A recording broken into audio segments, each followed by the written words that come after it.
having a list of things or of the types of things that usually you forget or usually sort of pass you by is helpful because it helps remind you what to remember. As you say, it's a noticing test. Welcome, everyone, to the 7-Stage LSAT podcast. I'm Henry, joined with... Priyana, nice to see you all again. Oh, pleasure. And to talk to you all, I guess. Nice to see you, Priyana. Nice to see you as well, yeah. We had a fun time at the LSAC convention. Is that what it's called? What is it? It's not a convention. Forum. It's a forum, actually. Forum. What's the difference between a forum and a convention? Do you know? I think forum kind of implies like something a little more intellectual versus just convening. That's what I would say. That's what that was. Intellectual. Yeah, it was very. You weren't intellectualized. You didn't feel the. Well, I was invited, so I just assumed not. But yeah, I guess. Yeah, okay. right. Yeah, it's a great sign for our students who are here for study advice. Yeah. We love that. Yeah. Speaking of intellectual things, why don't we talk a little bit about what you can do to make your LSAT score potentially better 2 weeks out? Is that an intellectual project? I don't know. I think so. I think maybe it's also like when you're 2 weeks out, you got to get a little hacky, right? We're going to talk about the hacks today. What are the things? Right. Because how much are you going to learn 2 weeks out, right? It's like cramming for a test, like even the night before. Like, yes, you can improve on your skills. You can improve conceptually. But we also want to talk about once you're sort of there conceptually or you don't have a ton of time left, what can you do to help yourself out? What are like the tips and tricks? Yeah. So more tricky, more hacky, maybe less big learning. So I guess we'll jump into the first thing on my notes here, which is asking yourself when you went from right to wrong. Why don't you talk about that a little bit? Yeah, because that's all that I have on my notes. Yeah, right. When you switch answers, okay. Yeah. I have like only switch my answer when I have a really good reason why my old answer is wrong and a really good reason why my new answer is right. I'm not just going to switch it. Like if I chose something, even if I was confused between two answers and I chose one based on my gut instinct, I need two really good reasons to change my mind again. Otherwise, it's just not worth it. Like I think that if you're just playing a game of chance, you're still not sure which one's the best, you lose odds by changing. Yeah. And if you, for whatever reason, are like changing your mind but can't verbalize why it's right, why it's wrong, it's just not worth the risk. Yeah. I think that's wise because once you're testing, you've learned what you've learned, right? And you should probably be going mostly for your intuition. Intuition, not the right. You should rely on what you initially like. On your skills, right? Because there's a reason you initially like it. It aligns with what you've been studying. And so I like that, only switch to something that you actually think is better, right? Have a really good reason why. Yeah. And if you're 2 weeks, and that's probably for test day. And if you're 2 weeks out and you find yourself swapping from right to wrong, ask yourself, like, why? Like, what was that thing that I thought was appealing that actually wasn't? Maybe the conclusion was conditioned on something, right? If it rains, I'll use an umbrella. And then the answer says, well, it's not going to rain. Well, okay, but that doesn't matter, right? We're saying if it did rain, I'd use an umbrella. I guess this is for a hypothetical weakening question. And so you could, turn that into like a teachable moment, which is just say like, okay, that's not a good reason to swap then. All right, I'm going to recognize that I've got a conditional in the conclusion. And then by the time you get to test day, you just got to go kind of what you were mentioning. Just for the most part, rely on what you've learned. Don't try to, it's probably right. I'll take I think it's right over I don't know if it's right, coin flip. Right? Like, sure. I think that's probably better, right? Yeah. So, and I think that just having parameters for yourself about when you're going to change is helpful because I don't want you to be worried about like, should I change? Should I not change? Like having some sort of strategy so like, it's like a conditional, right? If X happens, then I will change. If I have a good reason why my new answer is right and a good reason why my old answer is wrong, then I will change. If you don't trigger your conditional, you're not going to change your answer and you don't have to worry about it. Yeah, I think that kind of probably leads nicely into one of the other points we're talking about, which is deciding when to skip questions, avoiding time sinks. If you find yourself waffling back and forth, maybe just tell yourself, well, I'm just going to pick the one I initially liked and I'll flag it, come back to it. It's rare that if you don't see something in the first 2 minutes, that next minute magically something appears and you have an aha moment there. Yeah. Sometimes it can help to kind of a long time to be looking at. At that point. And 2 minutes, I guess, for those with timing accommodations, like 3 minutes if you have 50% extra, 4 minutes if you've got double time, right? Like going back is sometimes nice because maybe you see something you didn't initially see, or you think about a problem in a new light, or another problem prompts, "Oh, this is something I should have paid attention to." So Sure. that's another thing you can tell yourself too. It's like, "Okay, this looks pretty good. I'm going back and forth. Let me just keep on moving." Avoid those time sinks, and I guess recognizing both instances in where you time sink yourself and questions that are time sinks. I don't know. What are some questions that you find to be time sinks personally? Yeah. Well, one other thing I would say is, like, for students, if you wanna see what is a time sink for you, like, go look at your prep test and look at, like, what your timing goal is, and then Yeah, it'll be highlighted in red if it's saying that, like, you spent too much time on it. So that way you know personally for you. I mean, I think for everybody, it's those parallel flaws, yeah, and I find, like, the shallow dip approach, like, sort of, like, figuring out qualitatively I have 2 conditional premises and then a conclusion that's predicated on A in one and B on the other. And yeah, qualitatively, like, sort of shallow dipping, eliminating answers just based on that, and then if I'm gonna diagram, I'll do that. I mean, that helps with time. Still, there are time, like, sinks for sure, and I find that usually there's, like, a parallel or a parallel flaw, like, in the last 5 questions of an LR section that's yeah, kind of there to do that for you, right? So yeah, do what you can, eliminate as many answers as you can, and then you can, decide, like, "I'm gonna move on," or, "I feel strongly enough about this one that I'm gonna choose it, and I'm just gonna keep in mind that this is flagged," and you can enact your answer switching protocol then. Should I switch if I have time to think about it? Have I met my criteria? yeah. Maybe this is a bit of a sidebar here. What is the shallow dip? Because I think I've been calling it wrong the Okay. entire time. Because like when Yeah. think of parallel questions, I do what you do, right? I think I'm a big fan of you look at the overarching structure of the argument, and you don't worry too much about the minor details, Uh-huh. and then you look at the answer. That's the shallow dip. Is that the Yeah. shallow dip?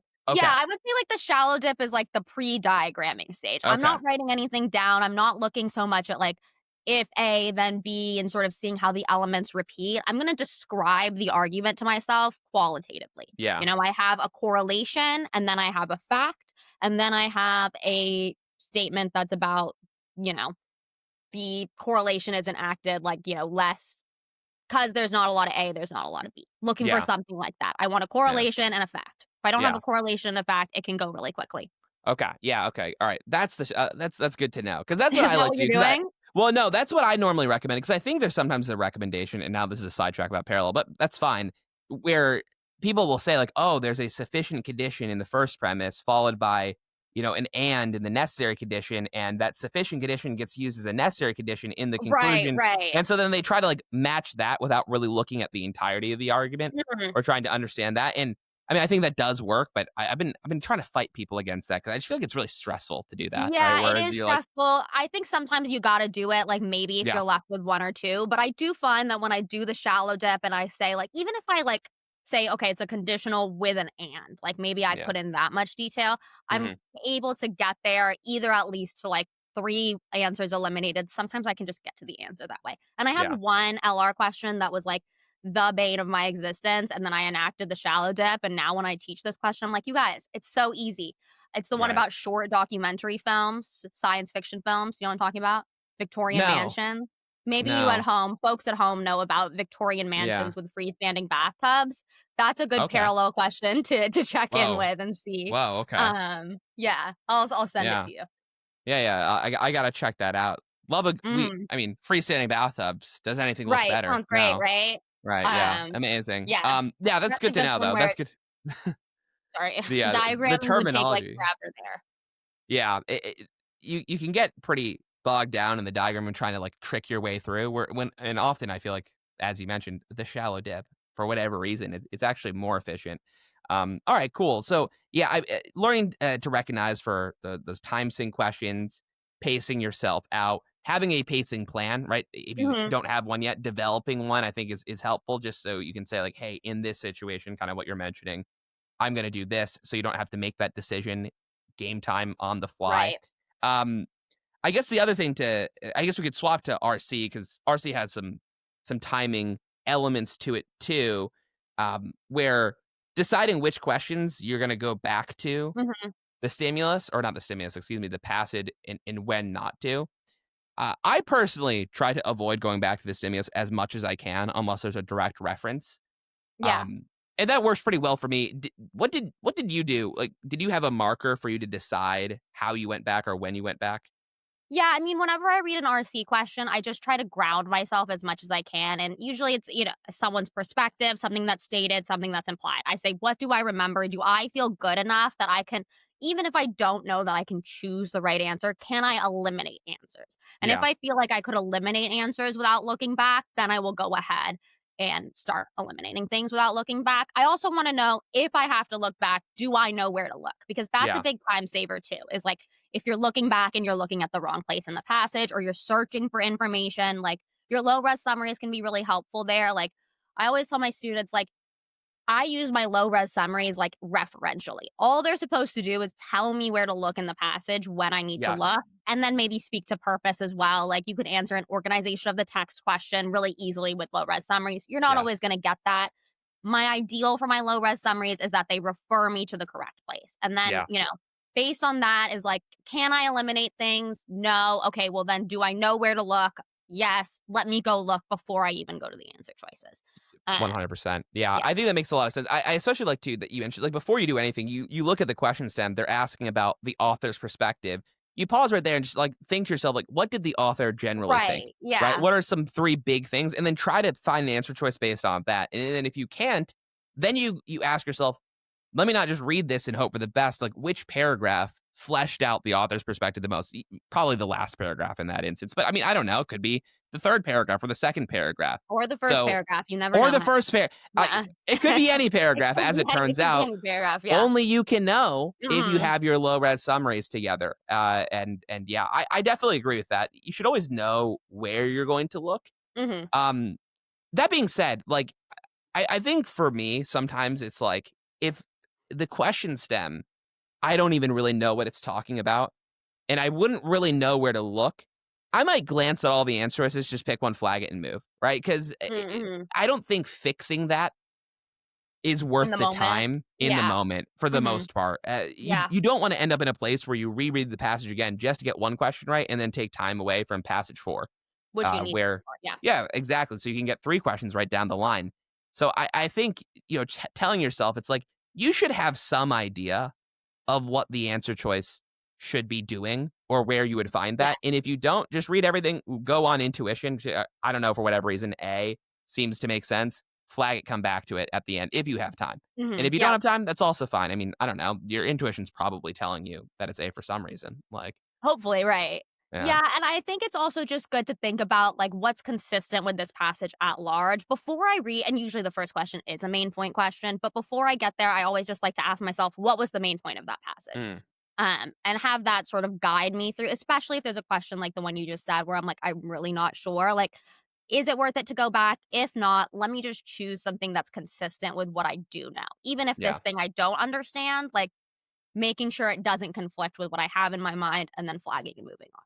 Yeah, really making sure to read the question stem. I think the question stem can often lay a trap for you or hint you to in RC more so than LR. Where LR it's pretty standard. Where RC they'll ask you some weird things and it'll look like it's saying one thing when it's really not. Yeah. And so just making sure you're reading every word of the question stem and of the answer choice that you like. Right, make sure that the answers that you like, for the most part, everything should click. I mean, not for the most part, but it For will. the for all yeah, Right, right, it's yeah. right, but when you're reading this, maybe you're not so sure, but everything looks reasonable enough. I mean, I think that's a good sign, right? Where if something looks kind of off about a particular answer, that's a sign to keep Yeah. moving. Yeah, and part of the Yeah, answer choice being wrong means the whole answer choice is wrong, yeah, Sometimes I have students choose things because, like, half of it sounds really good, and then in the yeah. last half, they say something random.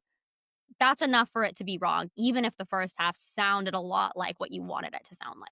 Yeah, that's also a lot like another problem where people will know that an answer choice is wrong, but they'll understand what it's doing, and so there's like an inclination to pick it then Because I if know you what if you this don't know. means. Yeah. Yeah, exactly, right? It's like it's a strength fitting question, and you're pretty sure this weakens, but it feels like it does something, whereas you don't really know what the other answer choice does that you've narrowed it down to. Yeah. You should probably just pick the other one, right? If you if you You know know that one's this is doing the definitely wrong not thing, doing it. Yeah. yeah, exactly. You'll take your chances over 100% wrong.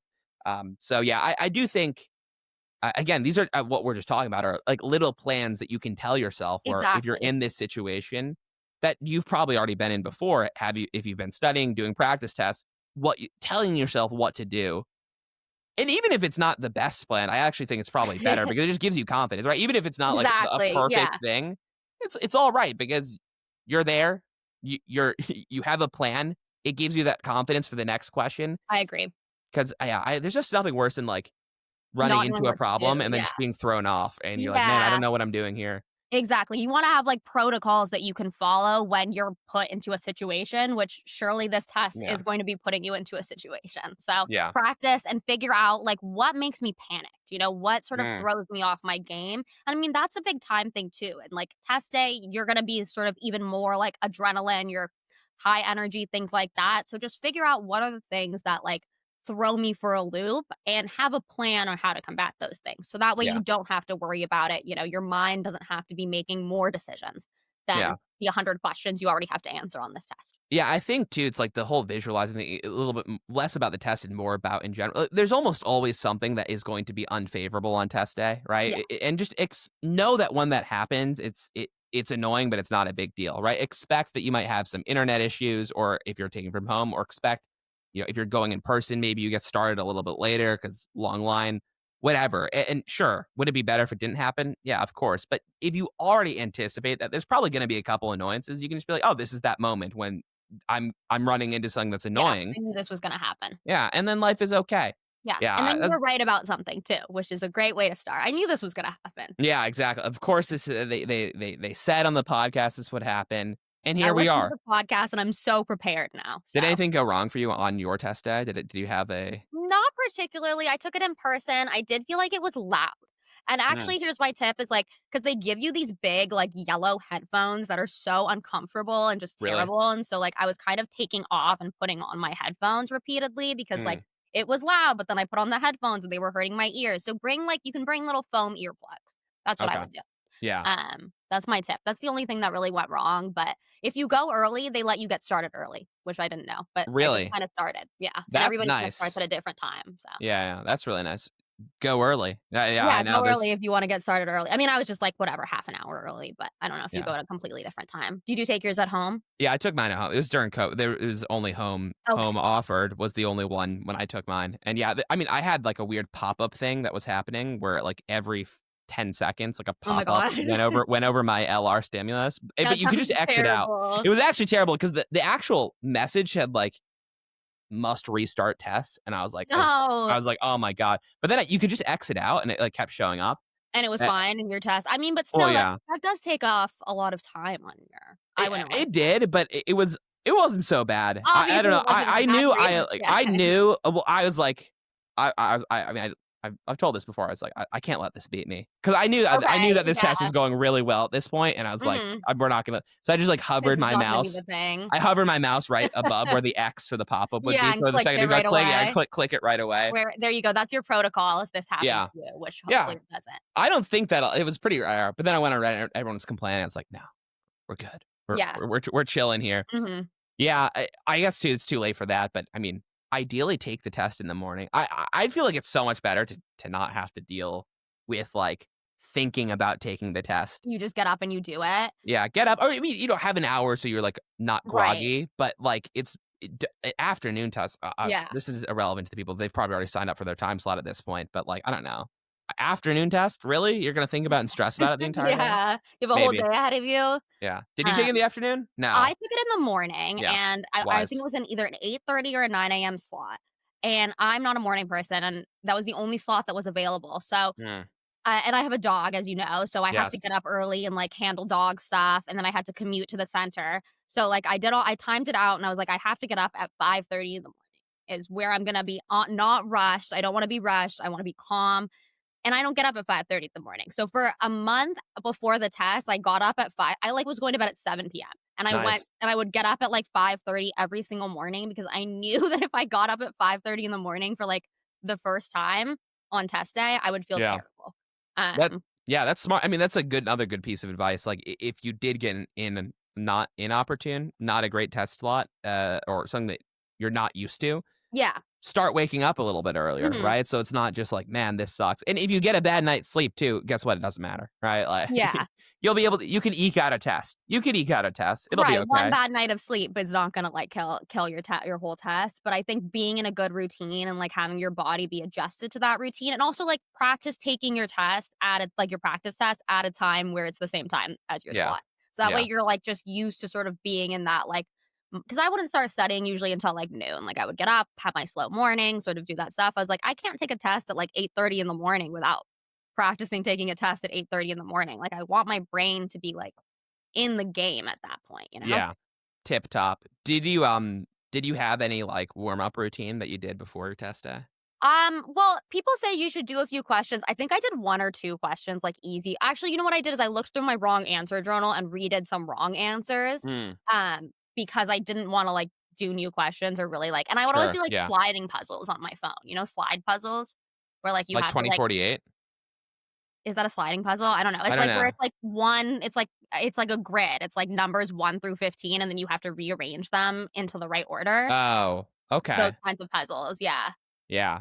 I know what you're talking about. No, I did not warm up with that, Okay, but that was yeah, me yeah, yeah. particularly. I was watching a lot of Survivor during the time too, which I actually Oh, think was fun. helpful because I was like, "If they can do that, I can do this." But they Yeah, do, like, yeah. giant slide puzzles on that show, so that's Okay, good. interesting. Okay, that was your little slice of Yeah, Survivor, right? mhm. Yeah, I'm like, "If Okay, they can do that, like, I can do just yeah. fine." Yeah, You're gonna vote the LSAT off the yeah. island today? Something along those is that I don't Something know, is that a term? I don't know. Yeah, it is a term. I guess, like, I guess the LSAT is the island, though, Okay, yeah. in my metaphor, in my mind. Does that make us the tribes then, or Yeah, and I guess we're all the island and they're not islanders, that's Love Island. right, Anyways. wow, okay. Yeah. Another show, maybe Another similar to the great show LSAT that in takes many place on ways. an island, yeah.